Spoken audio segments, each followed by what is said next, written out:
asalaamaaleykum mbokk internet yi yéen ñiy topp seen Texcom TV Bamba tey ñu ngi fii ci CLPA bu Joal ñëw fekke ci benn point de presse boo xam ne Youssou Kairé nekk candidat ci local yi fii nii ci Joal Fadiouth moo ko woote woon mu nekk waxtaan wu nar a am solo moo tax ma leen di wax ngeen bàyyi ci xel bu baax te déglu ku déglu rek di nga dégg comme niñ koy waxee. bismillahi rahmaani rahim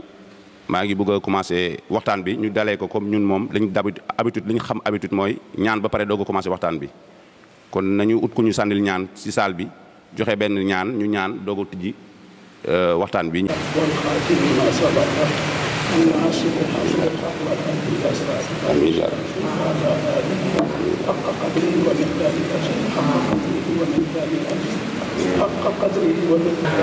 amiin donc kon mën nañoo commencé waxtaan bi xëy na mu commencé dugg si lan moo ko sabab li tax ñu day oote fii tey ku def point de presse d'abord di nuyu assistance bi ñu fi teew ñëpp nekk si sama ginnaaw équipe bi may àndal ñoom ñëpp maa ngi leen di nuyu di leen ziar di leen ñaanal yàlla jàmm tey nag dañoo oote fii pour waxtaan ak peut-être waa population Joal Fadiouth si ñun si suñu candidature bi donc loolu moo sabab waxtaan bi tey wax ak waa Joal Fadiouth ak beneen point bi wax ak président Macky Sall bi njabootu Sénégal yëpp donc bala ñoo dugg nag si waxtaan bi carrément nañu dafa am lu xew si àdduna bi yegg si Sénégal nekk fépp lëmbee àdduna bi kenn mënut a oote sababu waxtaan ak lu mun di nekk te commencé woo par loolu mooy Covid 19 bi fi nekk feebar bi fi nekk donc je pense que d'abord ñaan gi ñu ñaan nañ ci boole yéene bi que yàlla jëlee fi feebar bi yàlla mi nga xam ne moo mën ñu ngi koy ñaan yàlla suñu borom mu jëlee fi feebar bi ci àdduna bi yëpp rawatina Sénégal rawatina Joal Fadiouth bi ñu dëkk Ngazobil donc loolu moom kenn mënut a commencé benn waxtaan en tant que benn responsable bu mu di doon que responsable politique ou bien responsable religieux ak lu mu di nekk te commencé aussi ñaan mbas mi mu jóge fi parce que mooy suñu jàmm ñun ñëpp bu su mbas bi jógee rek jàmm am ci àdduna bi yàlla nag moo ko fi andi kon dañuy tàllal suñu loxo yi yàlla mi ko fi andi mu jëlee ko fi mën na nekk yàlla na ko yàlla saafara. donc loolu li ma ci wax man mooy au niveau de Joal Fadiouth Ngazobil suñu commune bi xam ne lu Sénégal neex moo ma Joal Fadiouth Ngazobil moo ma dàqal di wax population Joal Fadiouth Ngazobil ne leen feebar bi mu ngi Joal wax ji nag bëri na rumeur yi bëri na coow li bëri na. kii naan gëm naa kii naan gëmuma dina matte wala du matte dina lakk wala du lakke bul dugal sa loxo bul essayer loolu moo gën a wóor kon li ñu war a def li may ñaan waa population Joal Fadiouth yëpp surtout suñu kilifa diine yi ñu jéem a oote journée boo xam ne ñaan yàlla moo xam ne ñu wàcce ay kaamil moo xam dañuy oo abbé yi ñëpp ñu toog ñu ñaan yàlla suñu borom ñun Joal kenn ku ne ñaan yàlla jëlee fi feebar bi loolu mën na nekk loolu la maa ngi koy jéem a initier dinaa essayer jàpp benn journée boo xam ne pour loolu la seeti imam ratif bu dëkk bi seeti abbé yi pour ñu jëm a xool naka la ñuy dajaloo ñaan yàlla jëlee fi feebar bi si àdduna bi yëpp rawatina Joal Fadiouth Ngazobil bi ñu bokk. donc kon may sensibiliser waa population Joal Fadiouth ne leen nañu jël respecter mesures barrières yi waa kër docteur digle suñu wër-gu-yaram la suñu bien-être la suñu jàmm la mooy masque yi d'abord ñu takk masque yi ñun ñëpp. surtout nag di interpeller population Joal ne leen masque yi du pour da nga koy takk ngir gendarmerie bi wala policier bi surtout ça li ma gën a jaaxal ci Joal loolu la ñu ngi ramasse di jàpp ay nit ci masque mais nit waruñu la jàpp ci sa wër-gu-yaram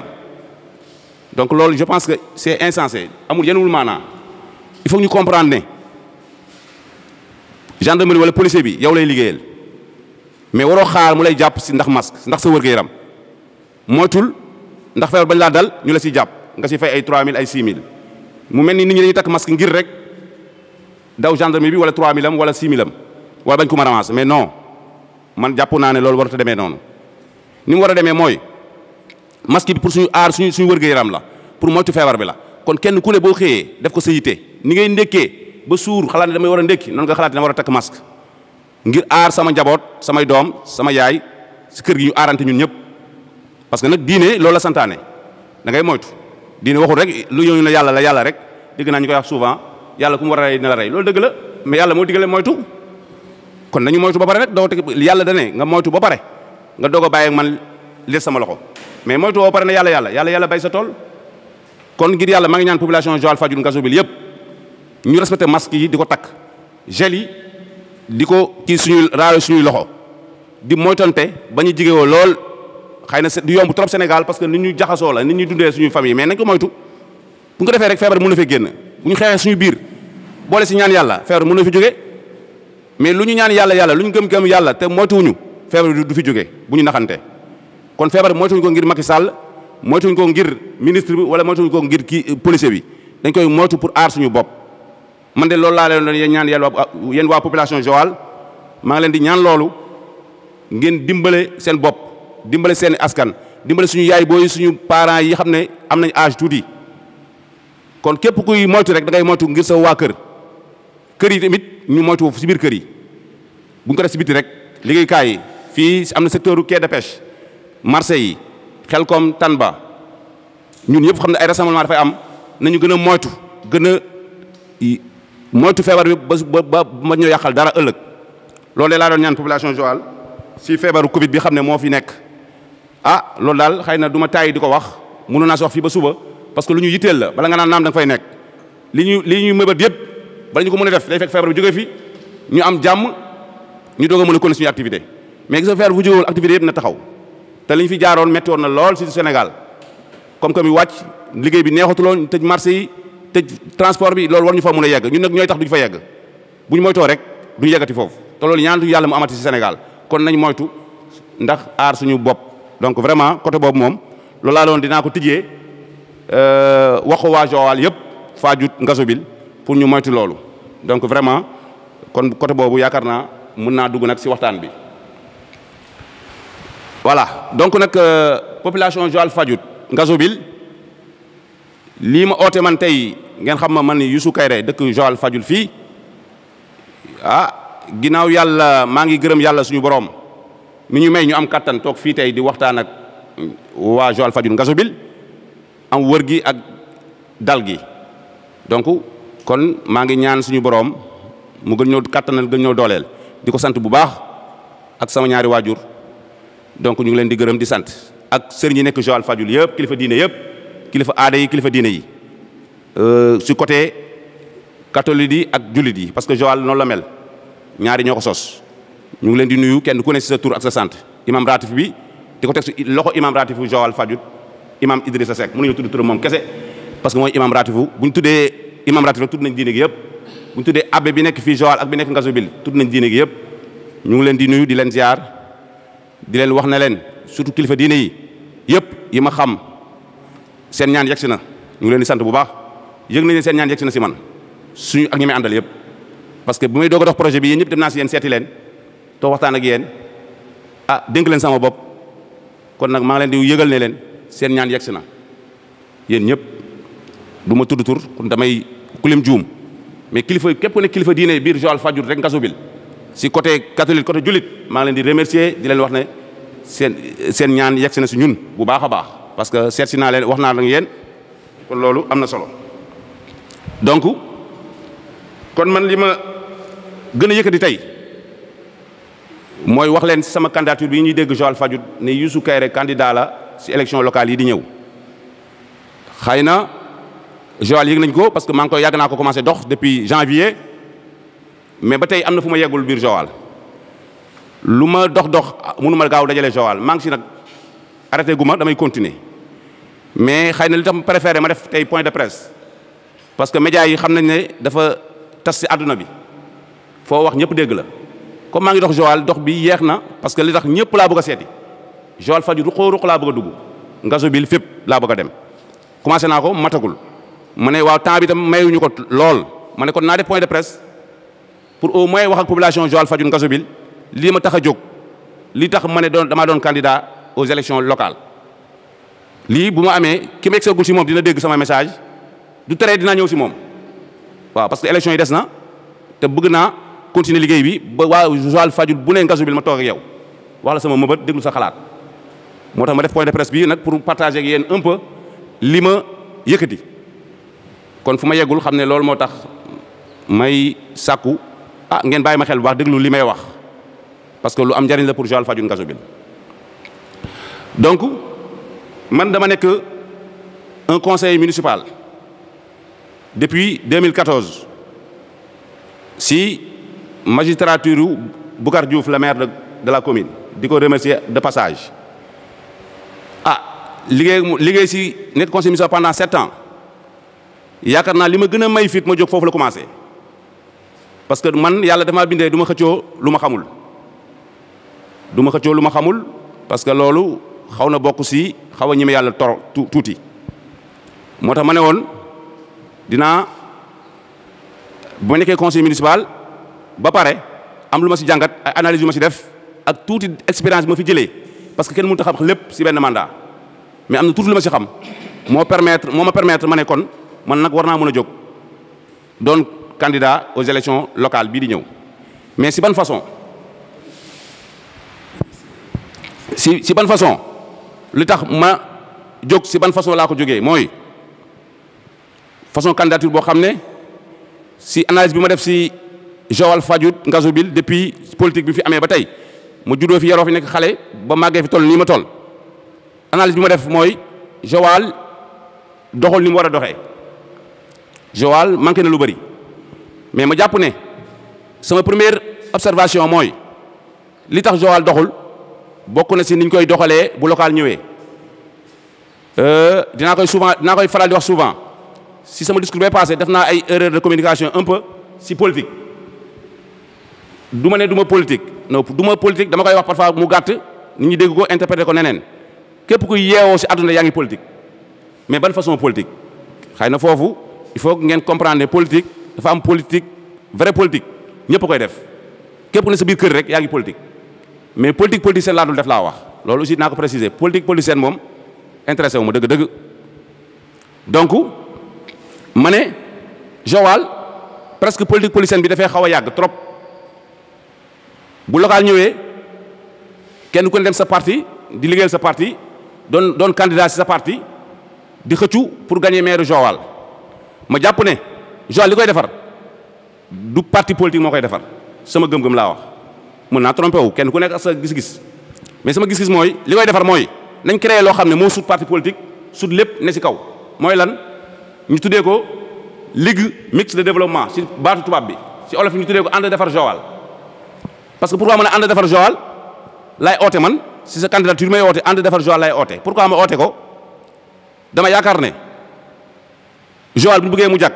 kenn ku ne dina bàyyi sa parti bàyyi sa interpersonnel ñu daje autour de l'essentiel créer une très bonne équipe jéem a diriger suñu commune bi parce que pourquoi boo ne parti politique ki xam ne politique ñoru ko bokk ci benn parti te pourtant am expérience bu mu mën a participer pour développement dëkk bi day toog fa mu toog ne man parti bi kat ñoruma or kon Joal day perte ci loolu parce que danaan kii kat mu ngi toog ci coin ne man politique gu ma or que li ne ci bopp bi mënoon a bokk ci ñuy defar Joal imaam yi ustaas yi ndongo daara yi abbé yi ñoom ñëpp dañoo war a dugg ci mbir mi bokk ci développement Joal te xëy na boo nee politique dañu jàpp ne ñoom war ñoo politique or que politique ñëpp ko war a def mais ñoom boo leen ooyee ci defar Joal Fadiouth Ngazobil ne leen acteur de développement yi personnes ressources yi société civile parti politique yi ustaas yi ndongo daara yi ñëpp nañ ànd pour bokk ci loolu defar une très bonne équipe pour defar suñu dëkk bii xam ne ñun ñoo ko bokk jàpp naa ne kenn duñu ko defaral ñun ñu fi yeewoo suba ngoon ñun ñoo ko mën a defar loolu moo tax ma jàpp ne analyse bu laa def ci Joal ma ne man de ren bëggee naa noo xam ne mooy damay oo waa Joal Fadiouth Ngazobil ci nañu ñëw kenn ku ne bàyyi la nga nekkoon sa parti parce que local mooy gox élection gox gox nag je pense que gox bu ñëwee ku ne na bàyyi la nga jàpp ñëw ci gox bi ba gox bi jag ba pare ñu delluwaat kenn ku ne ci la nga jàpp sa gëm-gëm sa conviction présidentielle ñëwee ku ne mën a gëm la nga gëm nga jàppal kooku ka nga gëm ci idéologie bi mu la proposé mais man je pense que li may wax souvent rek élection yi di ñëw benn parti laa am sama parti man mooy Joal Fadiouth Ngazobil c'est mon parti benn parti boobu laa am ba benn élection ñëw ma xool lan laay def loolu nag laay oo waa Joal Fadiouth Ngazobil yëpp jàpp ne loolu moo war a am kenn ku ne na jël ne teg Joal Fadiouth ci table bi ne mooy suñu parti man ne Joal Fadiouth moo ma gënal parti yi fi nekk yëpp parti politique yëpp Joal Fadiouth moo ma leen gënal ci local yi loolu nag moo tax ma ne loolu laa bëggee sama candidature bi ngay dégg Joal ñu dégg rumeur Joal dëkk rumeur la kenn ku ne di si interpréter nu la neex noo xalaatee c'est normal parce que nit ñi ko ne am nga sa opinion mais man de maa ngi leen di wax ouvertement ne candidature bii loolu rek moo ma yitteel du man sama personne moo am importance déedéet du man wootuma kenn ne ñëw jàppale ma wootuma kenn ñëw jàppale ma man maay kan bañ may jàppale dama oote nañ jàppale Joal Fadiouth Ngazobil dama oote képp ku Joal Fadiouth Ngazobil ñor ñëwul ñu ànd bokk ndey ak baay jéem a defar suñuy dëkk bii xam ne ñoo ko bokk loolu laay oote man xaw ma yàlla yaakaar naa loolu aayul moom donc si noonu rek laa jàppee ne moo tax ma jóg ren ak surtout nag am expérience un peu si doxalinu dëkk mooy li ma ko may mooy conseil municipal bi ma def 7 ans mandat boobu bu ma ko def loon yàlla seede na ma du ma jóg mukk di laaj Joal Fadiouth du ma ko def Ngazobil du ma ko def bu na new ma conseil municipal du ma ko def mais li ma ne conseil municipal yor ay poste de responsabilité lu mel ni président commission commerce ak industrie man la ko monsieur le maire Boucar confié bokk commission des marchés commission des finances je pense que yooyu ku si bokk am nga loo xam lu mu tuuti am nga loo xam si maire bi nan lay doxee commune nan lay doxee loolu moo ma permettre ma jàpp ne li ma xam nag naa ko partagé ak waa Joal terewul am na koo xam ne duggul sax si conseil xam li ma xam mun na nekk mais comme maa ngi si biir loolu moo permettre ma ne naa oo nag acteur de développement personne ressources yi Joal Fadiouth ruq seeti naa ñëpp nag lakkati kecax ba dawal ko di vélo ba xeeb ma kenn képp ku yor nekk biir Joal di yëngu di si koom-koomu Joal rek jàpp naa ne yow bokk na si ñu war a développer Joal li ma leen wax rek mooy tur bi ñu ko tuddee li ñuy oote LMD Ligue mixte de développement loolu turu tubaab bi la national bi mais si olof bi mooy ànd defar Joal Fadiouth Ngazobil loolu la ñuy ootee pour ñëpp ñëw si loolu nag mooy li ma wax rek mooy soxla na parti politique soxla na société civile personne ressource notable imam oustaz abbé ñëpp bokk si loolu oote boobu ñëpp si bokk amul kenn kuy jàpp ne bokkoo si loolu donc loolu laay ootee mooy tur boobu ñu bëgg a tuddee ren élection yi ñuy dem bu ñu si yàlla yóbbee ak jàmm kon donc li may wax rek mooy te gën a surtout nag insisté si politique bi politique ñëpp a ko war a def bu kenn toog ne du ma def politique am de valeur yi ñëpp war a ñëw bokk si politique bi boobu ngeen bàyyee bañ a bokk si politique bi politique changé wul politique bi fi nekkoon jamono yi ba àdduna sosoo ba tey moo fi nekk nit ñi ñoo soppi politique si doxalin bi mooy bon comme ni koy déggee rek souvent politique pour ñenn ñi pour jàppale pour tekki la ñenn ñi buntu pour gaaw pour am xaalis la ñenn ñi ne buntu politique doo wax dëgg bañ na ko sax boo nee politique rek nit ñi dañ lay moytu duñu wax dëgg lu ñu la wax duñu ko def suba loolu nag mooy politique politicienne mais politique moom dëgg changé wul ñun nag politique boobu la ñu bëgg a andiwaat politique de vérité wax nit ñi dëgg wax li ñu mën diggeewuñu duñu wax lenn lu ñu mënul duñu sos si kenn nag duñu wax lenn lu dëgg képp ku ne si politique di sos wala ngay yàq der da nga amul argument wala amoo idée souvent loolu mooy am ñi amul idée ñooy féetewoo xeex yi saaga yi yàq der sosal nit ki inventé loolu moom mooy ñi amul idée ñoo féete foofu mais ñi am tuuti xalaat parce que bu Youssou Kayré wootee da ngay déglu message bi muy wax lan la si c'est important nga jàpp donte boo bëggee man ndey ak bàyyi si c'est pas important bu ma topp parce que politique du affaire xeet du affaire damay topp kii parce que ñoo bokk lii sama mbokk la c'est vrai baax na loolu mais du loolu dépassé na foofu man damay képp ku may dégg sama message te convaincre la ak loo bokk ak man dama seet ka nga convaincre nga topp ko loolu laa gëm si politique Youssou Kayré moom moo nekk Youssou Kayré si boppam jëmmam moo ñu yitteel déedéet Youssou Kayré doomu aadama comme ñëpp tekkiwul dara peut-être nit la comme nit ñëpp rek mais li am solo rek mooy ban message lay woote lan lay wax mu déglu li muy wax ndax yenu na maanaa wala yenul maanaa foofu lañ toll si politique. donc kon côté boobu yaakaar naa loolu mooy waral sama candidature bi mooy jóg bi ngeen dégg loolu moo ko waral ànd ak benn équipe nag gis ngeen ñeen sama ginnaaw lii du ñëpp a ñëw neen ma jéggal yéen ñi xam ne waxuma leen conférence point de presse bi tey parce que moo ko waxoon salle bi day fees mais point de presse waxtaan la rek pour waxtaan ak njaboot waa Joal Fadiouth Sénégal waa Joal Fadiouth Ngazobil yëpp ak ñi nekkul waa Joal yi nekkul fii si Sénégal nekk Afrique ak dans le reste du monde parce que Joal Fadiouth Ngazobil doomu Joal Fadiouth Ngazobil ñu ngi si àdduna bi yëpp fépp te xëy na mënuñu ma déglu nii par les médias kon mu ñëw ñëpp laay woo autour de l'essentiel nekk si biti taxul nga mën a bañ a liggéeyal sa réew waa Joal Fadiouth Ngazobil bi nekk États-Unis wala Afrique wala Europe wala Asie yaakaar naa am nga loo mën pour développer am nga loo mën a participer pour ce développement dëkk ñooñu tam maa ngi leen di woo ñu ñëw autour de l'essentiel li ñu mën ñu andi ko moo xam partenaire moo xam relation moo xam seen mën-mënu bopp nañu gestu seen dëkk bi Joal Fadiouth Ngazobil bi xam ne ñun ñëpp moom lañ bokk moom la ñuy tiitaroo donc loolu moom maa ngi koy moo tax ma def lii kon ñi ma ool Joal seeti leen seen kër yi te wooyu ma leen ci lii bu ñu gis ne non Youssou dafa am ñu muy àndal parce que souvent rumeur dafa xaw a bëri Sénégal dafa xaw a doy waar souvent mën nga woote rek ñu ne yëguma li muy def jàpp ne damaa boolewul si kii déedéet conférence de presse mënu ma oo ñëpp dama woo quelques nit rek ne leen nañ ko fekkee rek mënoon naa ko def sama kër toog sama kër rek wax ko message bi jàll loolu laa mënoon naa ko def mais xëy na mu ootee quelques personnes ngeen fi gis loolu mënul ñàkk kon ñi des kenn jàpp ne Youssou de man dama ne koon fooy dem dee ma woo parce que ñu bëri ñu ma ko wax Joal fooy dem dee ma wax dee ma woo gis naa ko def conférence de presse te yëguma ko aussi loolu tamit da ngeen comprendre ni mu demee parce que liggéey bi day continuer dañu war a def les choses sérieuses bi ñu koy def war a toog waxtaanee lu ñu mun di waxtaanee yéen ñoo ñëpp da leen di woo ñu toog waxtaanee ko lii nag mënu loon ñàkk rek kon ngeen jégal ma si ñàkk leen a informé donc loolu tamit c'était à préciser un peu donc ma leen di sensibiliser aussi si inscription yi ubbi parce que inscription liste électorale yi ubbi na mu nekk maison à outils bi nekk HLM képp ku bëgg a bindu koo xam ne voté loon bëgg a bindu demal nga bindu foofu képp ku bëgg a changer lieu de vote doon voté feneen bëgg a voté Joal demal nga bindu foofu da ngay ut résidence rek maire yi dem yóbbu ñu bindal la loolu ñëpp a si yem état baa ko fa teg pour ñëpp la kenn moomu ko donc kon population Joal Fadiouth Ngazobil dem leen ngeen bindu ñi xam ne mosu ñoo voté te bëgg a voté dem leen ngeen bindu foofu ñi xam ne dañoo doon voté ailleurs budul Joal te bëgg a voté Joal Fadiouth Ngazobil ñëw leen ngeen bindu dem leen ngeen bindu maison à outils la nekk HLM wetu boulangerie Mana donc loolu aussi lu baax la parce que nag bala nga naan naam da nga fay nekk boo bëggee votel candidat boo bëggee votel wax ma sama Youssou keneen koo bëgg a votel te bindoo doo ko votel kon nañ ko respecté xam ne loolu lañ ko war a def bu ko def pour perdre de temps bu ñu jàpp ne perdre de temps la parce que souvent Sénégal da ngay dégg rek man daal taluma dara du ma voté man daal sama yoon new si déedéet on est tous responsables si dëkk bi ni muy doxee kenn ku ne am nga sa devoir sa droit mooy dem voté ji xool que nga choisir nga votel ko kon nañ bu ñu jàpp ne voté perdre de temps la wala bindu perdre de temps la bu mu la jaraluma rang jaraluma dara loolu nañ ko bàyyi esprit boobu nañ ko bàyyi maa ngi ñaan population Joal Fadiouth Ngazobil képp ko xam ne rek loolu kii na nga dem bindu ji si liste électorale yi donc loolu aussi maa ngi leen koy ñaan beneen affaire bi aussi mooy programme bi xam ne ñun moom lañ bëgg a définir ñu ngi si programme bi parce que nag léegi wees nañ di laajte dëkk bi rek jox leen ma dëkk bi rek maay doomu diw wala man sama papa lii la defoon loolu moom wees nañ foofu politique dafa raw fi ko nit ñi teg li muy wax souvent politiciens yi ñun politiciens yi ne sur le terrain politique population bi ne seen kër yi toog ñooñu gën a muus dépassé nañ leen fuuf da ngeen fi population mënu leen ndax déedéet politique dépassé na léegi politique moom nekkatul foofu il faut ñu xam ne rek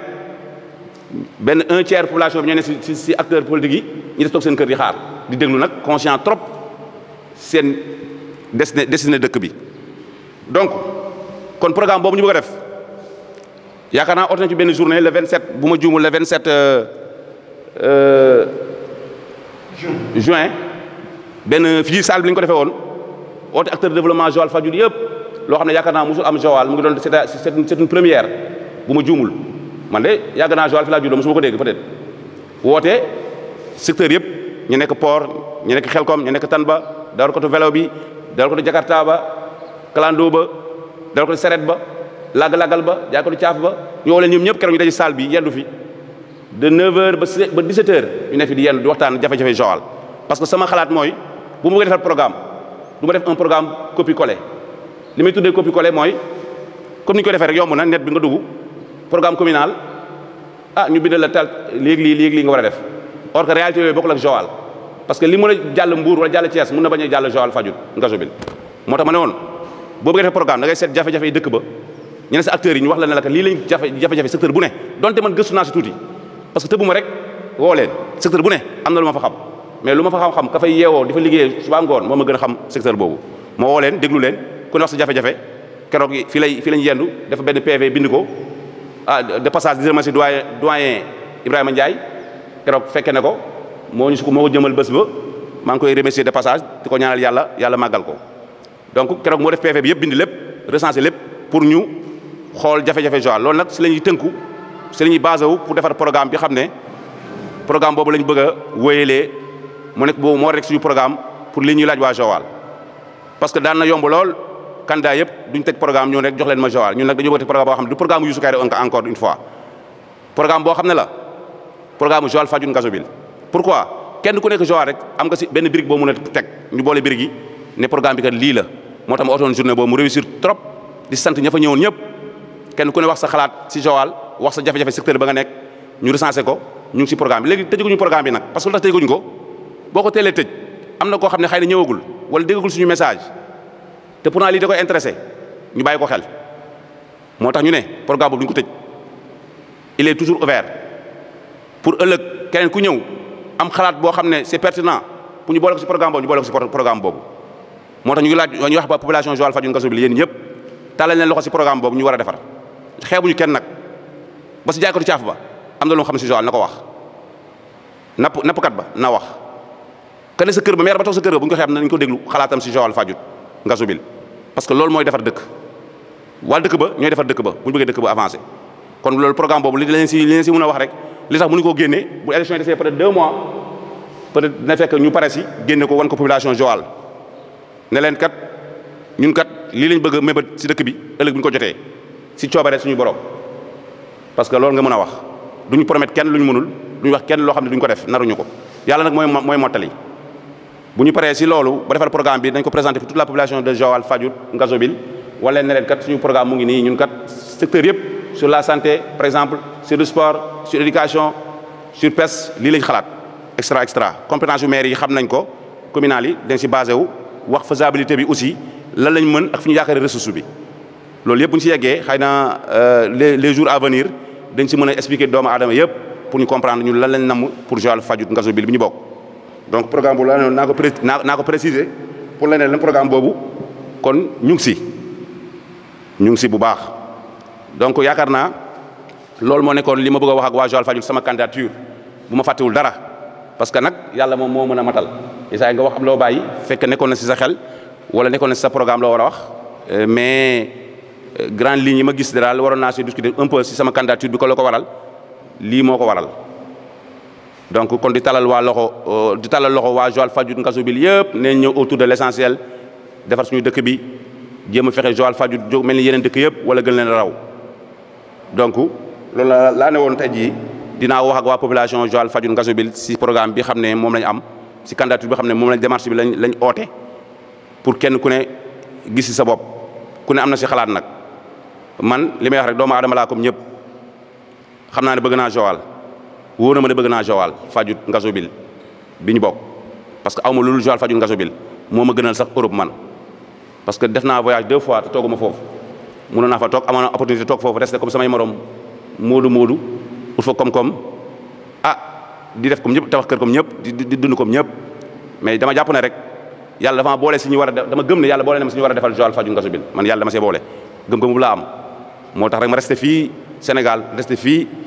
Joal Fadiouth Ngazobil pour bokk si ñuy defar dëkk bi loolu rek laa gis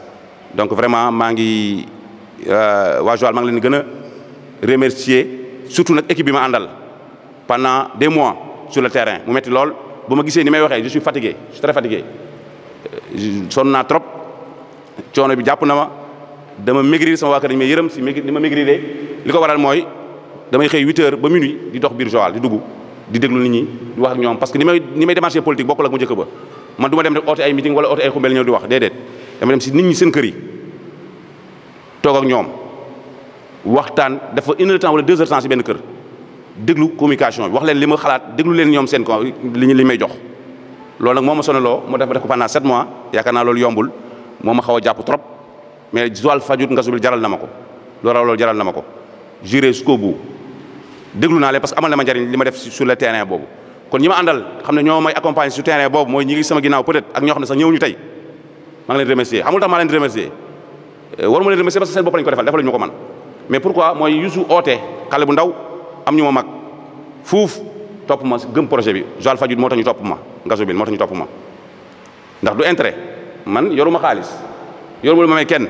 au contraire bu ñu àndee sax yenn saa yi ma ne leen cotiser leen ñu jënd gasoil bi ñu def si oto bi kenn ku ne génne joxe yaakaar naa kon xaalis toppee wuñu ma xaalis loolu du jar a leeral population bi la parce que yombul parce que tey boo yoroon xaalis oote fi nit ñi dañ ñëw mais doo xàmmee kii ñëw ngir intérêt dëkk ba ak kii ñëw ngir xaalis du yomb a xàmmee parce que xaalis moo demee noonu li ko mag ñi di waxee rek xaalis doxul jàmm ñeen ñi léegi di kese neexul béy comme ni ko suñu olof yi di ko waxee moo tax toujours man li ma gëm ne ñi may topp gëm naa ne dañ ma topp ngir intérêt Joal Fadiouth Ngazobil loolu laa gëm parce que amu leen jox kay man benn soirée la moo mën a am foofu soit da ngay suivre Youssou Kéré ànd ak moom ngir intérêt Joal Fadiouth Ngazobil intérêt commun wala nga dem toog kon bu ma toppee gëm naa loolu lañ ma toppee parce que ki leen mënut a jox dara yoruma benn poste ministériel yoruma ndooma tànk sama koom-koom bopp sama njaboot laay dundal amul li ma leen jox ñu gëm ma topp ma parce que li ma leen wax idéologie ma teg moo leen intéressé ñu fekk si ma loolu te maa ngi koy saluer bu baax a baax dina war ne loolu mooy war ne bëgg naa sama dëkk bëgg sa dëkk nag si jaamu yàlla la bokk bëgg sa dëkk si jaamu yàlla la bokk donc kon dañuy jaamu yàlla rek lu yàlla def suba ñu xam ne loolu la dinañ def tout pour li ñu xalaat si dëkk bi ñu def ko les ñu bàyyi ko si loxo yàlla donc kon jërëjëf si ñooñu ànd ak man si courage boobu ñu am di dégg lu leen neex lu leen naqare aussi parce que ànd moo demee noonu loolu la ñuy dégg lii tax Youssou lii ma ko yëkkati lii tax da leen di nax loolu la ñuy dégg mais heureusement que ñoom am na lu ñu xam si as tuut yàlla bu ma yàlla may yàlla dimbale ba du ñu am tas yaakaar du tas si man yàlla suñu borom yàlla na ko yàlla def donc beneen deuxième point bi dañuy dugg si wax ak tuuti président Macky Sall son excellence ñu njabooti Sénégal yëpp xam ne mooy président de la République bu Sénégal ñuy wax ak moom un peu rek bu ko interpeller un peu si yenn question yi parce que moom mooy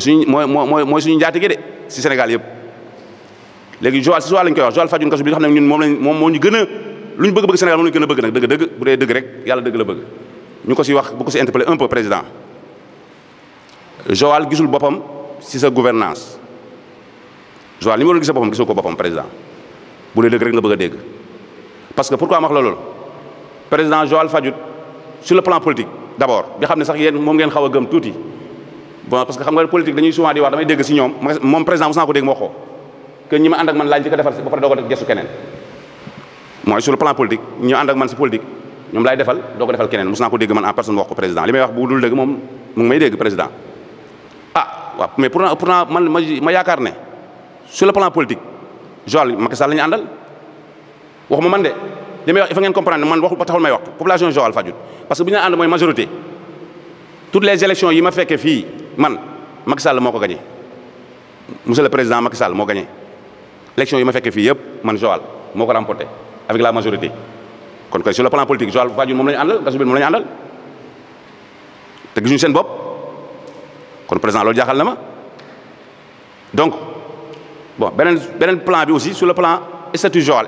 laa bëgg a wax Joal Fadiouth Ngazobil seen statut mooy premier président Léopold Sédar Senghor fii la soxeekoo dëkk bii ñu naan Joal Fadiouth Ngazobil la soxeekoo Ngazobil bi may tudd jàngee na fa këram mu ngi fii waaw est-ce que loolu taxul wala loolu tax président nga defal Joal Fadiouth Ngazobil pour man loolu rek raison boobu rek doyoon na pour nga gestu Joal Fadiouth Ngazobil ma gis ne tel n'est pas le cas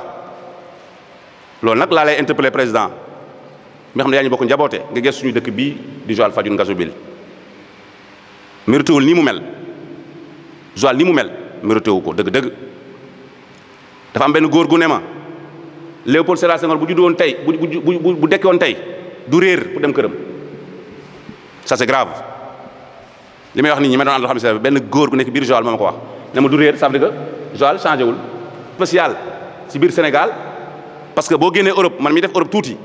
wala Asie wala feneen boo nee Joal Fadiouth xam nañ ko boo nee Joal Fadiouth Ngazobil dañ naan la oui je connais bu dee tubaab bi te di leen tudd yeneen dëkk yi fii ci Sénégal wala région sax du ko xam li may wax nii yaakaar naa ñëpp xam nañ ko kon nag moo war a ne kon Joal yàlla defal na ko lu mu defalul kenn kon nag président ma ngi lay interpellé nga gis suñu dëkk bi moo tax ma ne ñaari plan yi xam ne yëpp war nga ko mën a defar plan politique statut bi spécial bi Joal am yëpp yow ku war a gestu Joal Fadiouth Ngazobil te ñëwoon nga fi si bi ngay soxla dëkk bi ñëw nga Joal fii tubarank nga fi kon nag ñu ngi lay wax nga gestu peut-être nag xaw ma Joal aussi am na benn réalité bu fi am Joal Fadiouth Ngazobil mooy naa koy faral di wax gouvernement yi fi am yëpp dinañ jox ministre cëru Joal na am ministre bu fi dëkk man li ma fekkee gisuma benn gouvernement Sénégal si Abdou Diouf si Laye Wade ba si yow président Macky Sall mii te amoo ministre boo xam ne doomu Joal la Fadiouth Ngazobil boo jox cër mais nag ñooñu moom aussi bon foofu moom bu ma si dugg trop parce que dañ naan da ngay politique mais daal doy na waar parce que nag buñ la joxee ndooma tànk nga dëkk ba nga dëkk man de loolaa gis ndam si yàlla Tanor Dieng yàlla na ko yàlla yërëm gis naa ne bi mu nekkee Ngéejeen nekk jigéen Abdou Diouf defar na Ngéejeen de moom waaw ngeen duñ ko xas xam nga koy xas Sénégal moom mais ngeen duñ ko xas Joal si dégg nañu ko daan xas Joal dégg nañu ko daan xas parfois Tanor deful dara Joal mais dëkkam de kenn du ko xas moom lu fa nekk moo fa dugal jël des jeunes jeunes yoo xam ne amuñu sax diplôme normal BFM lañu amee mu yóbbu leen enseignement yóbbu leen dugal leen enseignement man li ma xam naa si dara dama am ay parents ngeen sama papa ngeen la jógee kon Tanor Dieng def na li ma def Idriss Seck aussi bon je me rappelle bi mu nekkee si gouvernement appareil d'état defal na Thiès lu ko nit xas waa Thiès duñu ko xas bon tas d'exemple bëri na exemple yi mën a wax yoo xam ne ku ñu falee nga nekk ndomba tànk si gouvernement bi rek fexe gestu nga sa waa dëkk fii nag ñooñu ma leen laaj ñoom lu tax bi leen joxee ndomba tànk yooyu gestuñu dëkk ñu ko war a gestoo waaw loolu moom dëgg-dëgg kon foofu aussi dinaa mën a wax ne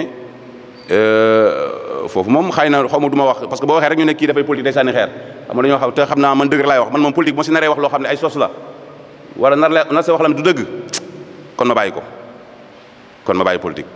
du ma sosal kenn du ma wax leen lu amul comme di am xel si politique jàpp ne politique sos la waxal rek ba sa morom kenn du ko gëm waxal ba kenn du topp kii lu ñaaw loo xam si moom waxoo ah man de loolu sama politique te képp ku ànd ak man loolaa lay ñaan bul histoire bul xeex bul saaga bul xaste bul sos bul wax loo xamul si nit ki di ko inventé pour nit ñi bañ ko déedéet man sama politique du noonu li may wax lépp lu may wax rek moo tax du ma bëgg a sax tur parce que boo nee tur rek ñu jàpp ne nangam mais kon nag président Macky Sall man daal Youssou Kayré bu dëkk Joal Fadiouth Ngazobil nekk candidat aux élections locales yi di ñëw ci benn bañeeru parti nag loolu parti sama parti nekk Joal Fadiouth Ngazobil maa ngi lay ñaan solennellement nga gëstu suñu dëkk bi nga xool suñu dëkk bi ça va pas dëgg Joal ça va pas bëri lu manqué voilà mënu ma si dugg nag ci ay détails lii la manqué mais daal yow yaa ma vous êtes le plus renseigné du pays yaakaar naa lii nag dañ la koy wax rek ñun en tant que ay ndaw Joal Fadiouth Ngazobil pour nga gestu rek xëy na ak loo xam am nga loo mën a échappé parce que yenn saa yi du leen jox la bonne information di leen ko jox saa yi gars yi nëbbu leen politique moom demee noonu kon ñu ngi lay ñaan rek nga gestu Joal Fadiouth Ngazobil ba loo si mën nga def ko xam ne war na la sur le plan politique war na la bu dul dara nga rus si Senghor Léopold Sédar Senghor premier président du Sénégal nga xool dëkkam bi gestu ko loolu nag laa doon tëjee yaakaar naa donc mbooloo mi waa population Joal Fadiouth Ngazobil ak ña nekk Afrique ak dans le reste du monde maa ngi leen di woo encore autour de l'essentiel li ngeen mën si dëkk boo si mënee dara jàngee fi primaire wala def fi dara ba génn am tuuti teraanga geesul dëkk bi rek dëkk nekkul ne dañuy xaar ne président Macky Sall notamment ko interpellé nekkul ne moom rek mooy defar Joal Fadiouth Ngazobil du moom de ñun ñoo koy defar ñun waa Joal Fadiouth Ngazobil ñooy defar Joal Fadiouth Ngazobil bala nga naan da nga fay nekk ndimbal da say fekk loxol borom